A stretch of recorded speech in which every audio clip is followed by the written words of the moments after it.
Assalamualaikum warahmatullahi wabarakatuh. Perkenalkan, nama saya Fethi Ramata Fitri, NPM 19622010 dari program studi akuntansi Fakultas Ekonomi dan Bisnis Universitas Muhammadiyah Bengkulu.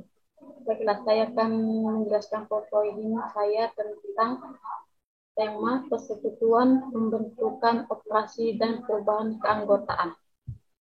Ya, baiklah, saya akan menjelaskan dari bab 15. Bab ini membahas pendirian dan pengoperasian persekutuan, termasuk akuntansi untuk penambahan sekutu atau partner baru, dan berhentinya sekutu yang ada.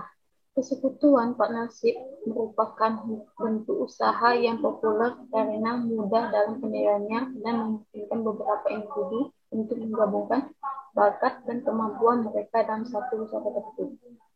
Selain itu, persekutuan menyediakan sarana yang lebih fleksibel untuk memperoleh tambahan modal dibandingkan dengan perusahaan perorangan dan memungkinkan pembagian risiko dalam pertumbuhan usaha yang tepat. Akuntansi untuk persekutuan masyarakat melakukan atas beberapa faktor penting. Pertama, dari sudut pandang akuntansi, persekutuan adalah entitas usaha yang terpisah. Dari sudut pandang hukum, sebuah persekutuan seperti halnya perusahaan perorangan tidaklah terpisah dari pemiliknya. Kedua, walaupun banyak persekutuan mencatat operasi mereka menggunakan basis kas atau basis kas yang dimodifikasi, pilihan tersebut diperkenankan karena pencatatan dalam persekutuan dilakukan untuk para sekutu dan harus mencerminkan informasi yang mereka butuhkan. Definisi persekutuan. Dalam Kitab Undang-Undang Hukum Perdata atau KUHP dan Kitab Undang-Undang Hukum Dagang atau KUHD, Indonesia tertera definisi hak dan kewajiban setiap sekutu ke sekutu lain dan kreditor dalam persekutuan. KUHP bab 8 bagian 1 pasal 1618 menyatakan bahwa persekutuan adalah perjanjian antara dua pihak atau lebih yang setuju untuk menginvestasikan sesuatu ke dalam usaha dan laba yang diperolehnya dibagi di antara mereka. Kesepakatan untuk mendirikan sebuah persekutuan bisa bersifat informal atau bisa bersifat formal.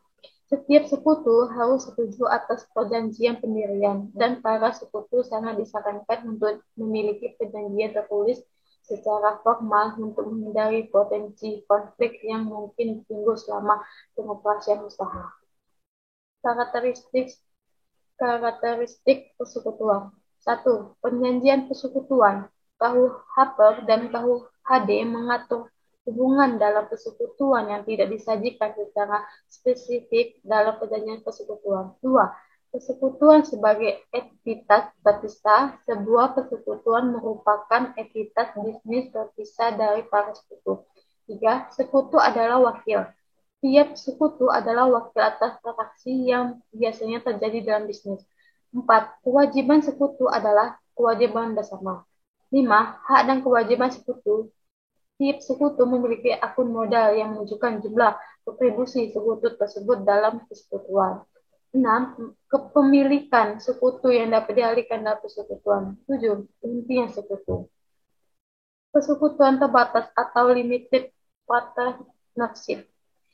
Banyak orang menilai kemungkinan terjadinya kewajiban personal atau kewajiban persekutuan sebagai kerugian utama bentuk bisnis persekutuan.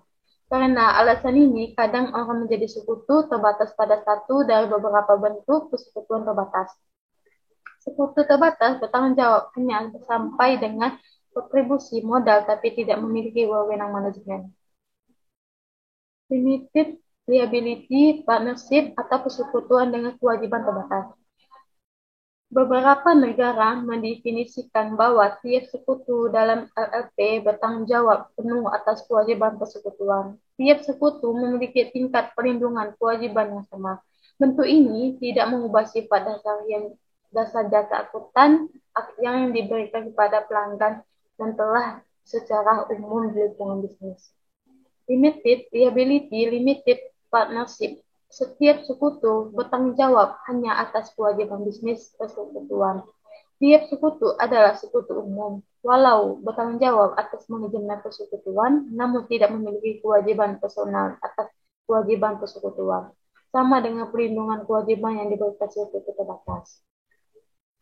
Persekutuan harus dapat memisahkan secara jelas antara kontribusi modal dan pinjaman diberikan oleh sekutu kepada persekutuan.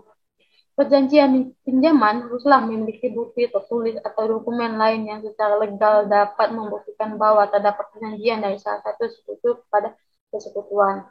Aset yang disetorkan harus dinilai sebesar nilai wajarnya yang mungkin membutuhkan jasa penilai atau teknik penilai lain. Kewajiban harus dinilai sebesar nilai sekarang dari sisa arus kas yang akan dibayarkan. Setiap sekutu harus setuju atas persentase ekuitas yang akan dimiliki masing-masing atas aset bersih persekutuan. Secara umum, saldo modal ditentukan proporsional dari modal yang disetorkan masing-masing sekutu.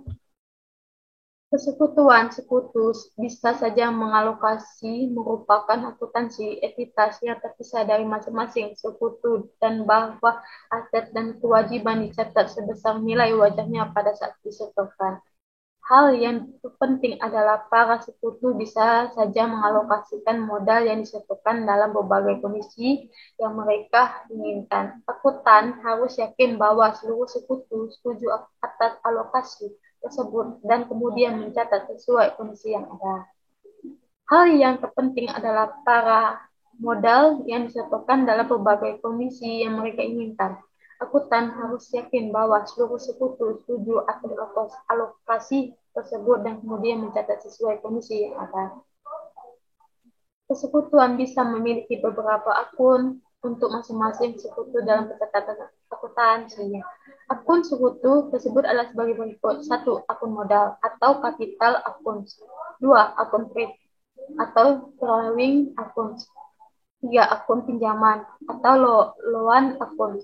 Persekutuan bisa meminta pendanaan tambahan dari para sekutu. Pinjaman antara seseorang sekutu dan sekutuan harus dilengkapi dengan dokumen pinjaman yang memadai seperti surat utang.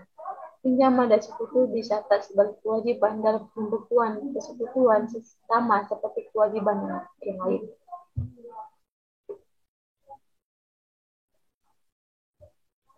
Alokasi laba rugi.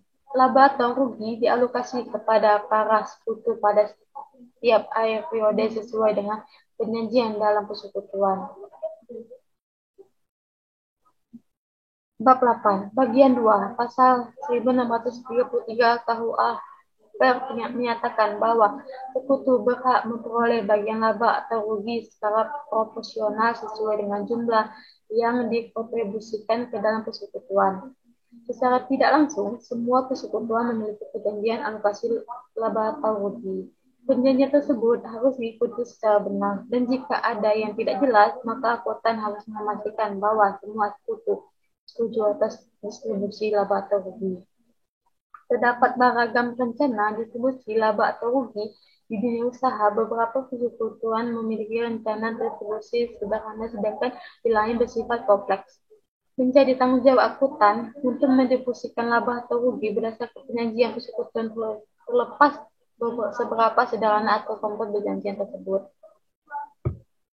Perubahan dalam keanggotaan persekutuan terjadi dengan adanya penambahan sekutu baru atau berhentinya sekutu. Saat ini, sekutu baru biasanya merupakan sumber tambahan modal utama atau sebagai tenaga ahli, struktur legal dan persekutuan masyarakat, bahwa penerimaan sekutu baru secara tidak langsung merupakan persetujuan dari semua sekutu saat ini.